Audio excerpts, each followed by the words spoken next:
Hindi dahil Tama. sa naging lawig, ginamit mo yung katangahan mo, ginamit mo yung katarantaduhan mo, yung pandadarag mo, ginamit mo sa mali. Ibig sabihin, kaya nga may kaso, gobyerno pa nagkaso sa'yo. Buti kung individual company. So at least maintindihan namin. Yan, tinira mo yun. Gobyerno kalaban mo. Tandaan mo, government, taong bayan, ang nagpapasahod. O, di ba? Yan ang katarantaduhan. Yan ang katangahan ninyo na hindi nyo kayo nag-isip. Dahil kasi sa pera, nagamit din kayo ni Kibuloy. Totoo, ginamit kayo ng Kibuloy. Parang balatan yung gobyerno, yan ang katangahan niya, nagpagamit kayo. Ngayon, maiisip niya pag naghihimas ka na ng rehas. Tama, mali. Pinagyayabang pa eh, sabi nung DDS eh. Sabi, hindi ka magiging tunay na vlogger kung wala kang kaso. Sus, Mariosep, anong kabobohan yun? Hindi ko napapatulan yung vlogger niya kasi wala namang. Bobo na nga eh. Kailan pa ba natin sagutin? Kaya nga. Diba? Paano ka naging magaling nun? Kaya ka nga nakasuhan kasi bobo ka. Oo. Ang sagot kasi dyan, kaya nakasuhan, lumabag sa batas. Alam niyo batas, kaya nga may batas ang Pilipinas eh, para ipatupad. Lumabag ka sa batas, di matitikman mo yung consequences ngayon. Para sa nilabag mong batas. Simple lang yan, sagutin mo. Paglaban mo yung karapatan mo, doon ka. Hindi sa si Sokmed ka magdadaldal. Dito, hindi kami makakatulong sa'yo. Kasi ginawa mo yan eh. Nagyabang ka sa tao, kumuha ka ng pera, ginamit ka ni Kibuloy, nagamit ka. Yan tanga mo. Pera lang kasi katapat mo. Yun nga po. Diba? Malalaman naman nila yan pag tagal-tagal. Para kang puppets eh. Ngayon, mukha ka ng puppets ngayon sa kahimas mo ng bakal. Hindi nila marirealize yung mali nila kasi nandito pa sila sa labas, masarap pa buhay nila. Pero pag once na nandun ka na sa loob, pinagbabayaran mo na yung kasalanan mo. Kasi matibay yun naman ang ebidensya dahil mismong video nila ang katibayan eh. Ng kanilang sedition at obstruction of justice. Kasama kayo eh. Kasama kayo.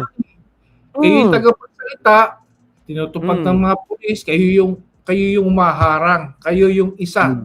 Kayo yung nag-i-ignite sa tao na hamarang. Kayo yung ginagamit yung taong bayan para pumunta ron, para harangan ng mga kapulisan. Kasama kayo, nag-ignite kayo. Sinabi mo yan sa vlog mo. Kaya ngayon, imas bakal ka na ngayon. Kahit lang kami. Soon. Tama? Kasi simple kami. Pro-government kami, hindi kami lumalabag sa batas. So, yun yung tama. Tama lang kami. Kasi wala kami sinasagasaan. Tumutulong lang kami sa gobyerno. Sasabihin nyo, mali ang gobyerno. Hanggang ngayon, wala nga kayong maipalabas na nagdadrugs ang aming Pangulo eh. Tama po.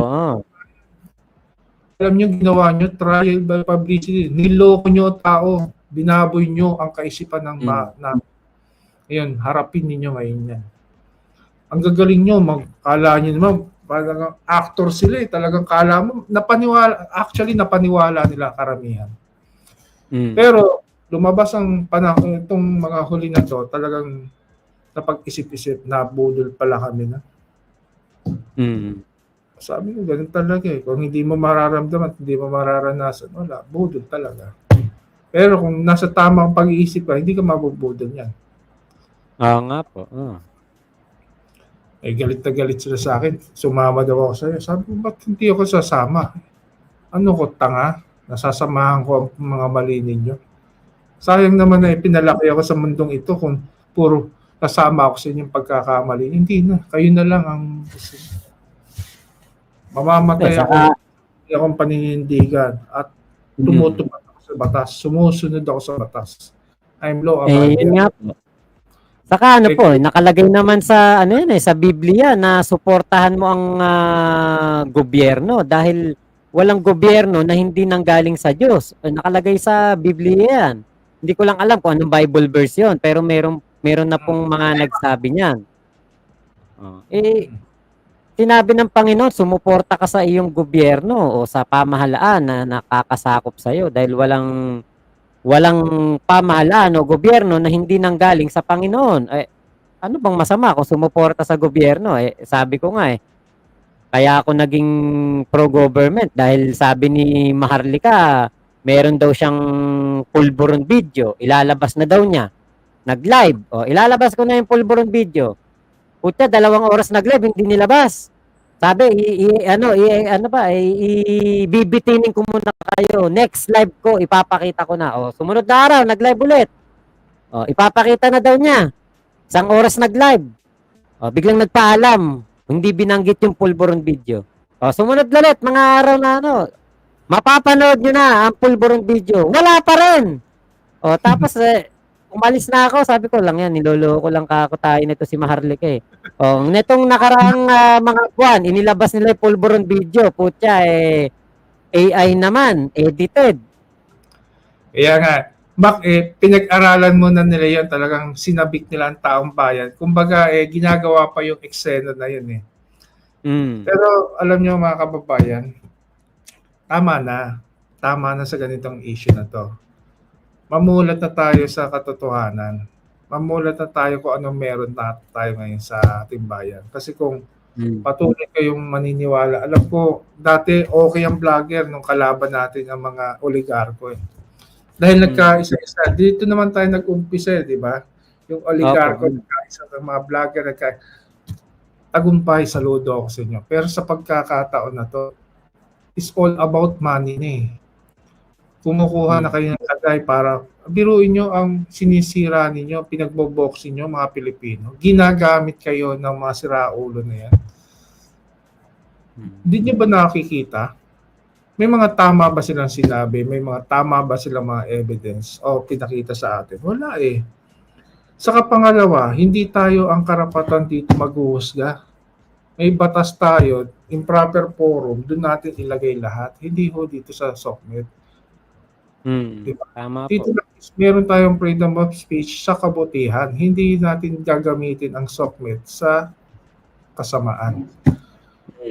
Kaya nga, maswerte tayo, meron tayong platform na ganito. Kasi at least nakikita natin yung mga masasama, dito natin ilagay. I-broad out natin. Hindi yung kapwa tayo yung magbo-boxing, tayo yung gagawa ng yung bang lubog na gobyerno natin. Isa pa rin ba tayo sa bagay na magpapalubog sa gobyerno natin? Sa maling pagbabalita.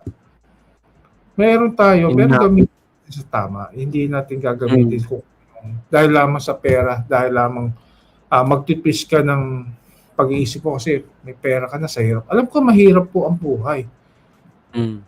Buti pa nga kayo, may internet, meron kayong wifi. Samantalang yung mga nagduro sa mga kabataan natin doon sa lansangan, walang makain. Doon tayo mag-focus. Dugo pa rin natin yung mga tao na yan. Kadugo pa rin natin yan. Yun nga po, Kuya Alpa, sinasabi nga ni Sara Duterte, sinasabi ng mga DDS, ng mga nasa SMNI, naghihirap na daw ang buhay ng mga Pilipino. Tapos, malalaman natin, yung DepEd Secretary noon na si Sara Duterte, gumagastos ng 250,000 isang araw sa isang safe house na hindi naman kailangan ng DepEd dahil DepEd nga eh. Shoutout Ate Nelia at si Ate Weng Lam, nandyan sila. Oh. Salamat po, shoutout. Hep hooray. Kwentuhan lang kami ni Makmak dito. Na-miss ko to si Makmak. Di ba Kuya Alpa, mahirap daw ang buhay. Pero malaman natin na gumagastos ka sa loob ng 11 araw, gumagastos ka ng 16 million ba 'yon sa safe house. Sus Mario Josep, ano bang klaseng safe house 'yon? Ano ba pagkain doon? Kabyar, ang umagahan na wagyu. Itlog ng ostrich ang itlog. Sa totoo lang mga kababayan, ang laki nun. Ang laking pera nun. Samantalang sila andyan na rin naman sila, Weng Lam, si Madam Nelia. Kami, ang iniisip namin, yung magbigay sa kapwa natin, mahihirap. Samantalang ito, saksi ako dyan. Oo. na pinagkatiwalaan natin, milyon-milyon. Nakapanghinayang po talaga. Kami po, minsan 50,000, 100,000, pinagkakasya namin yan. Bibili kami ng pagregalo ng bata. Magpapakain kami sa mga mahihirap. Alam nyo, talagang nakakasakit ang damdamin na marinig mo yung milyon-milyon ay tinatapon. Milyon-milyon ay nawawala. Kasi yung piso na yan, o milyon man yan, o piso, malaking bagay po yan. Alam nyo, kung nararamdaman nila na naghihirap ang ating bayan, hindi ganyan eh. Pero yung gastusin nyo sa maling pakaparaanan, ang milyon-milyon na yan, mas lalo nyong ginugutom at pinapatay ang ating mga kababayang mahihirap. Diba? Tama po. Kaya yung naatasan at pinagkakatiwalaan ng sambayan ng Pilipino, you have to do it what is good and what is right for our Filipino fellow men. Diba? Hindi yung kung ano yung naisip nyo, okay lang. Total, pera naman taong bayan yan eh. Samantalang kami natulong, nagpapakahirap kami gampanan ng aming pagkatao di sa mundong ibabaw bilang isang private citizen para makatulong sa kapwa. Pero yung nasa gobyerno tulad na itong mga sinasabi mo ngayon, wow, di ako makapaniwala na magagawa niyan. Ewan ko kung asa ng puso ninyo, asa ng pagmamahal niyo sa kapwa natin. Sana meron kayo nun. Sana naisip niyo yan. Kaysa gastusin ko to, bigay ko sa may hirap na lang. Diba? Imagine milyon, tinastos nyo. Yung maitatawid ng ating mga Pilipino na pambili ng bigas, pagkain, o ano man, damit. Mas maganda pa siguro, ganun ang ginawa niyo, kaysa gastusin nyo sa wala. Yan po ba yung tamang pag-gobyerno nyo? Ipinakikita niyo sa amin yung mga bagay na yan. Mali, di ba? Hindi na uukol yan. Binubukulan niyo lalo ang mga sambayan ng Pilipino. Binoboljak niyo ang pera. Binawaldas kung saan. Yun ang pinakatamang word, binoboljak ang pera. Diba? Kami kasi ramdam ko ang ating bayan na kung gaano kahirap eh. Tapos, hindi naman kami humihingi ng pera sa gobyerno para tumulong kayo sa amin. Hindi eh.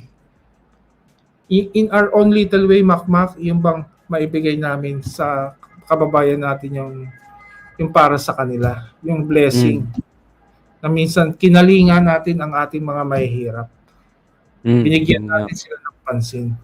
Samantalang ikaw, Mrs. Vice President, na ikaw ang Vice President. Ang hawak mo, DepEd, kabataan. Huwag naman yung nasa loob ng eskwelahan. Tumingin ka rin dun kung may eskwelahan pa yung mga mahihirap o nakakapag-aral pa yung mga kababayan natin mahihirap sa kalye. Diba? Hindi ko ano yung nasa loob lang. Utusan mo yung mga nasa paligid mo, puntahan nyo yung pinaka mahihirap at bigyan nyo ng aral o edukasyon. Kahit man lang sa barangay na lang. Kung walang eskwelahan, kahit man lang doon, upuan, tent, okay na eh. Tama po. Yung nandyan lang, nakaupo lang, naghihintay ng command sa'yo. Eh, paano ka mag-command? Ang inuuna nyo, paggagastos ng kabanyaman ng ano. Marami, di ba? Hindi matatapos itong aking mga sinasabi. Maraming gusto kong ipaliwanag. Siyempre, hindi ito yung right time. Opo. Diba? So, yun yung mga bagay na dapat malaman ng ating gobyerno. Lalo na yung Vice President. Tumulong ka sa ating presidente. Kung ang ating presidente gumagawa ng kanyang diskarte, ikaw rin gumawa ka ng diskarte na mapapakinabangan ng taong bayan yung pamumuno mo ng 6 na taon bilang isang Vice President. Yun lang ang aming gampanan niyo po yung inyong tungkulin para sa aming mga huwag na ho sa amin, sa mga batang mahihirap o batang hindi mo mahihirap. Okay? Yun lang naman, kesa naman magmatigas ka, magyabang ka, Kaysa ang sasabihin mo, huhukayin mo yung, yung patay, huhukayin pa yung patay, tatapon po. That is not a proper way for being a vice president of our country. Napakapangit. Sagwapo no? Napakapangit po yan, Mrs. Vice President. For me, hindi po yan good influencer. Ang pangit po ng pagkaka-appreciate nyo. I'm a Filipino citizen, but nakakahiya po na marinig ibang lahi, no? Ay, ganyan pala ang president mo. Di ba? Masagwa. O, sabihin Parang mo, hindi... ano naman sabi ng mga vlogger dito na sinabi? Tama pa rin yung sinabi ni Vice President nila. Ano po? Humanda na daw si PBBM dahil pinakita na daw yung tapang ni PBBM. Sabi ko nga, hindi tapang yun. Kasi ang tawag doon, katangahan. Kasi biruin mo, huhukayin mo yung patay. Tatapon mo sa West Philippine Sea. Kahit na alam naman natin yan pagyayabang lang, pagbabanta lang. Pero yung nilapastangan mo yung tao na sinusuportahan ng napakaraming Pilipino, sinusuportahan ng mga loyalista, hindi na kagad maganda yon. Kasi lalo na mga Ilocano, alam natin, solid yan na BBM, solid Ferdinand Marcos Sr. yan. Pinagsalitaan mo ng ganyan. Ikaw ang mai-influence. Ikaw, kumbaga, yung feedback niyan, hindi naman magiging masama si PBBM Ikaw ang magiging masama, di ba? Ikaw ang sayo ang balik niyan. Yan ang mahirap kapag ikaw na ang lalapit o hihingi ng tulong sa mga loyalista. Sana wag dumating ang araw na yon. Dahil pag ikaw humingi ng tulong sa mga loyalista, lalo na kunwari mangangampanya ka, asahan mo, nako, hindi ka talaga iboboto ng mga yan. Di pa kasi lumabas no? Si Moreno. Opo, hindi nakalusot ang ating nun Siguro, Mac, gigising tayo sa umaga. Wow, ano kayang balitang maganda makikita natin sa buong bansang Pilipinas. Siguro ganun na lang lagi iniisip ko. Pag matutulog ako ng gabi, gigising ako sa umaga. Ano kayang balita? Ang magiging magandang balita ngayon. Ano kayang good news? Di ba? Kasi doon tayo sa pagbabago di ba? Opo. Tanggapin na natin ang realidad, di ba? Wala talaga. So, ito na lang tayo. Ilagay na lang natin yung tama lamang para sa ating sarili pag-iisip. Para din sa ating bayan. Huwag na lang tayo lalabag sa batas na alam naman natin, huwag natin suwagin ang batas. Kasi hindi naman tayo mananalo dahil batas yan Buong bayan. Taong bayan ang nag-approve din yan, di ba? Ng batas na yan. Ang batas. So, yun lang. Huwag tayong lumawag na lang doon. Maging law abider po tayo sa batas. Yun lang naman Huwag na tayong gumaya kay Banat Bay dahil eto, kita nyo. Yung kayabangan nito, eto na yun. Eto na yung karma. Digital ang karma. Nakatanggap demanda, no, Mac? Sure ako dyan. Obstruction of justice ka kasi biro mo, in-ignite mo ang tao, mag-rally doon, pinapupunta mo pa. Yan ang sabi mo sa batas, doon sa proper forum. Huwag ka bawal na rin pati. Hindi ka pwede magsagot dito kasi pag mabutasan ka, may demand letter ka. Di ba? Kaya, ano na yan? Yung contempt naman yan. Ang co-content mo na ngayon sigurado, Isko Moreno, balik ka doon. Balik ka doon kay Isko Moreno. Hindi mo na mababa na. Nag-ano na nga, nag-isko na ngayon. Isko Si Mocha, kakandidato sa konsehal. Tanda mo, Banat Bay, may takot kami sa Diyos, God first. Ikaw ba natatakot sa Diyos? Meron ka ba nun?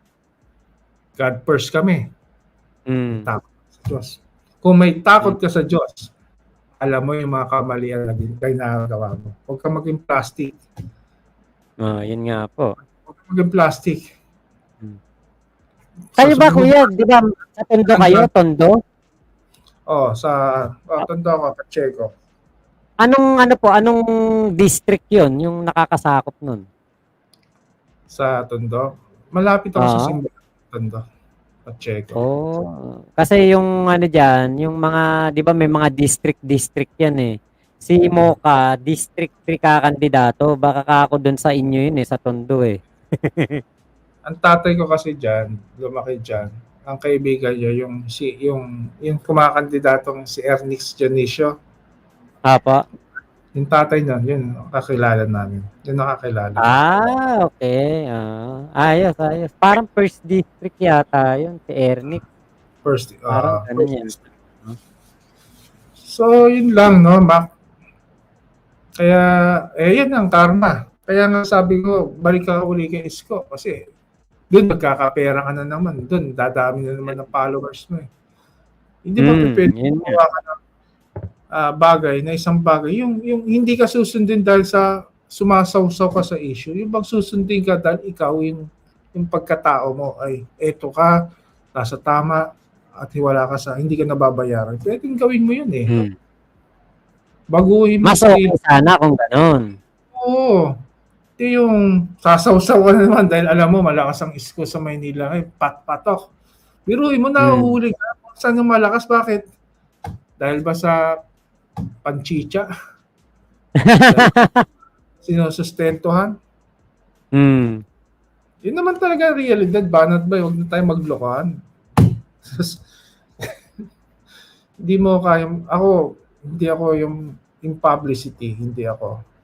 Pero syempre, ikaw, ang pangit ang mo, hulma mo dito sa SOCMED eh. Hindi ko pero yung bagay, naawa lang sa mga napapaniwala ng tao. Diba? Kita naman, bistado naman. O ngayon, yung tinamasa mong pera at binayad sa'yo ng SMNI, pwede mo naman gamitin yan sa pagbabayad mo ng abogado mo eh. Ubus nga lang. Yun nga lang masakit. Ubus. Mauubos yan. Pakapanggasto sa kulungan. Di ba? Di wala ka na ngayon. Tatawagin mo na ngayon, gagamitin mo na si Mocha kasi nakaupo na siya sa District 3. Do you think na sasakayunan ni Mocha yung mga katarantaduhan mo? Ayaw ni Isko Moreno yun. Kailangan, trabaho tayo sa gobyerno, diretso. Yun ang gusto ni Isko. Diba? Tama. Bawal, wag ka nang pumasok ng Isko kung ang layunin mo lang views. Tama ka na dyan. Patuloy mo, pagtanggol mo. Si Kibuloy, yung kriminal doon. Hanggang sa kulungan, magsasama rin naman kayo sa kulungan. Eh, di together kayo, plak together. Together, di ba?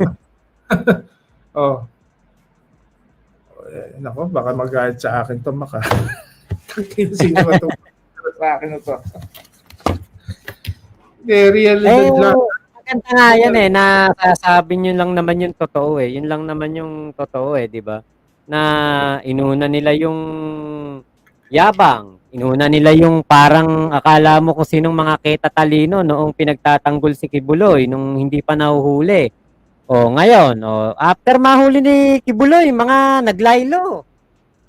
Wala na kasi. Hindi nagpapakita. Kasi nga, wala na yung pera kasi i-reserve nila yung pera ngayon para sa kay Kibuloy niyo. Naka-freeze na ngayon ng pera ni Kibuloy. So, tama po. Bibigay sa kanya ngayon. Siguro binibigyan siya barya-barya na lang. Hindi tulad dati milyon. O baka yung pera ng 4 milyon o 5 milyon. Di ba? Tapos sasabihin mo, may banta ang NBI. So, sino matarantadong pagpapapatay sa'yo? So, natakot mo na sarili mo. Kahit ako, walang magpapapatay sa'yo. Mukha kang gago eh. Hindi ko sasayangin yung bahal yung pera ko sa'yo. Hello, Chola. Yan si Piola, malaki na. No? Kuya Alpa, na yun. Hello po. Doon ka na. Makulit. Naku. Pumunta na. Kaya, biro mo Mac, ang dami rin naloko nila, no? Daming tao rin napasakay nila. Oo, doon lang kay Kuya Ninyo may nagrereklamo, binentahan nila ng sasakyan na bulok.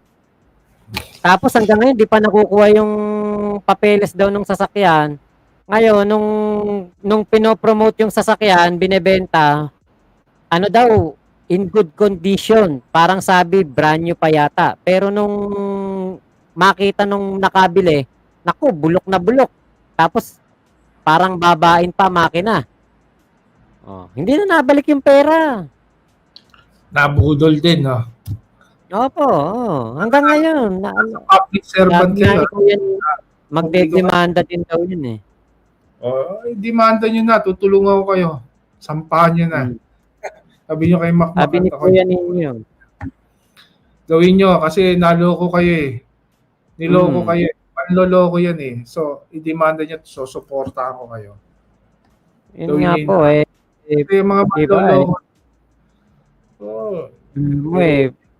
manloloko, pati ano niya yon, solid niyang manonood yon, yung binentahan na yon, pero nagalit dun sa kanila kasi nga bulok yung sasakyan. kaya sabi ko, wala. Ewan ko lang Walang kung magkano. Siguro mga bilangin mo taon, wala na yun sa Sokme. Basura na yun. Pero Amo kaya yung nga, kapag nakulong yung mga yan, sino ba makakapag-vlog pa ba yan sa kulungan? Siyempre, hindi na. Kung makakulong sila 2 taon, 3 taon, o 4 na taon, dinamnamin nila yung kinita nila kay Kibuloy. Nay Marie Iton, hello po beauty, shoutout po sa inyo sa baba. Kuya Erwin Lopez. Kasama ko rito si Kuya Alfa Romeo. Ang aking napakatagal ng kuya dito sa YouTube at ano po, dati po kami na sumusuporta kay Digong. Pero dahil nga po sa nangyari nitong mga nakaraang panahon, nagising po kami sa pagkakatulog na si Digong hindi po mabuting tao. Kasi kung mabuting tao nga po yan, katulad nung ginawa kay Laila de Lima. 7 taon niyang pinakulong yon. Tapos yung pala, hindi pala totoo yung lahat ng sinabi ni Kerwin Espinosa sa kaso kay de Lima. Dinihin lang si Erwin eh. Hindi niya tinatapos. Hawak kasi nilang gobyerno nun. Kahit naman sino sa atin gawan tayo. Sabi ko nga sa iyo, madumi ang gobyerno yan. Ang panahon na yun. Kaya wala kang, hindi ka pwedeng, talagang pipiyo ka dun sa kantang gusto nilang ipatugtog sa kantahin mo. Kung ano yung gusto nilang kakantahin mo yan. Dahil kung hindi ka sintinado ang kanta mo, ikaw ang mahihirapan. Dalawa lang naman ba? Gusto mo hirap. Ganyan ang gobyerno natin. Doon sa anong nakaraan. Yun nga po yung mga nadidiscover ngayon sa Quadcom. Mga pagpatay, corruption, yung confidential funds ginagamit sa reward system ng mga kapulisan. Kaya Kuya Alpha, may ano ka ba nun? May balita ka ba nun? Yung reward system kay Duterte pag nakapatay ng adik o pusher? Bibigay ko si Jed. Basta bibigyan kita ng contact. Doon ka magtanong. Papa-interview ako sa iyo. Pero huwag mo muna interview ng live. Tawagan. Sige. Yun yung doon pwede mo malaman. Tanong mo kung pwede mo siyang pa-live. Batchmate ko yun eh. Kaya yun pwede mo sigurong kausapin. Sige nga kuya. Para natin. Kasi biruin mo, 20K hanggang 1 million, isang ulo. Siguro ikaw lang may karapatan magtanong sa kanya dahil vlogger ako. Hindi. Gusto ko magtanong, ayokong pakialaman ng discount sa Pilipinas. Maaaring yan yung isa sa susi na malaman mo lang ang katotohanan. Kung yung katotohanan lang, sasabihin yan. Opo. Kasi para malaman mo ano ba talaga. Kaya nga, doon din ako nagtanong noon, Mac. Kaya ako sinasabi mong bakit ako nagbago ng posisyon. Mm. Talagang yung katotohanan. Kaya mas maganda, Mac, mas maganda. Gusto ko, ikaw mismo magtanong sa kanya at sabihin mo na rin sa tao. Sige po. Ang gagaling sa akin para at least ikaw mismo, kagad ka, alam niya. Dahil ako, ayoko yung public na kaibigan ko yun. Opo. Kita nyo, di ba, ano yan, meron silang war on drugs. Parang ako kasi noon, parang sabi ko, ayos ka ako si Digong kasi binililinis niya sa mga adik ang Pilipinas. Kaya lang, yung pati si Mayor Halili na wala namang connection sa droga, saka yung Jed Mabilog nitong lately umuwi ng Pilipinas dahil hindi na si Digong ang presidente. Hindi naman pala mga sangkot to sa droga, pero diniin po sa usaping droga. Kaya sabi ko, buti na lang talaga umalis ako dun kay Digong. Kasi kung ako hanggang ngayon naniniwala pa rin ako kay Digong, parang ang hirap ipagtanggol kasi katulad nun, merong mga taong nagte-testify laban sa kanya. May mga inosente kasing nadamay, Mac, Mm. na walang kasalanan para lamang sa kanilang kakapritsyohan. Nga Oh, po. yeah, may mga inosenteng nadamay ng panahon ng termino ni Digong. Sabi ko nga sa inyo, nung nalaman ko yan dito sa isang tao na to, sumama na kay Makmak. Hindi dahil sa ini-encourage ni Makmak, no, hindi. Dahil sa aking mga nalaman at dahil sa aking mga natuklasan. Ako yung pinaka-solid na sa pinaka-solid. Sabi ko sa'yo, mahabang kwento eh. Yun lang. Opo. Ako yung solid sa pinaka-solid. Kaya nga po. Yung driver ko namin dati, kapit-bahay lang yan, hindi kong noon hanggang ngayon. Sabi ko sa iyo, ako yung pinaka-solid. Oh, may picture pa kami ni Tatay Digong nung nagpunta kami ng Davao. Meron kami. Diba, pakikita, hindi naman ako DDS. Diba? Kilala namin sa pagiging mabuti at pagiging kamay na bakal. Doon lang. Pero yung behind this, wala kami alam. At nalaman ko lang lately. Lately ko lang nalaman. Kasi na-assign siya doon sa Davao. Okay po. So, hindi ko nasasabihin sa'yo. Na-assign siya sa Davao ng ilang taon. Kaya siya pinalipat sa iba kasi nga may problema na. Hindi niya okay? Sabi ko sa'yo, hindi niya masikmura kung bakit. Lang yan. Lang yan. Napakasarap yan makausap. Transfer siya sa ibang lugar kasi nga hindi niya masikmura ang nangyayari sa Davao. Tindi, no? Kilala kong mabait yan, si Tatay Digong. Asawa, mga anak. Yun lang kasi, yun lang ang yun lang yung pagkakaalam ko. Hanggang doon lang ako eh. Hindi naman ako masama ka pa. Hindi mo naman itatanong sa kanila yan. Kaya nga. May ginagawa ka ba masama? Kaya, yun. Kaya ang pinaka-ugat niyan talaga, sabi ko sa'yo, mayroong bagay na hindi maganda si Digong na ginagawa sa kapwa natin. Yung gusto nila, masusunod.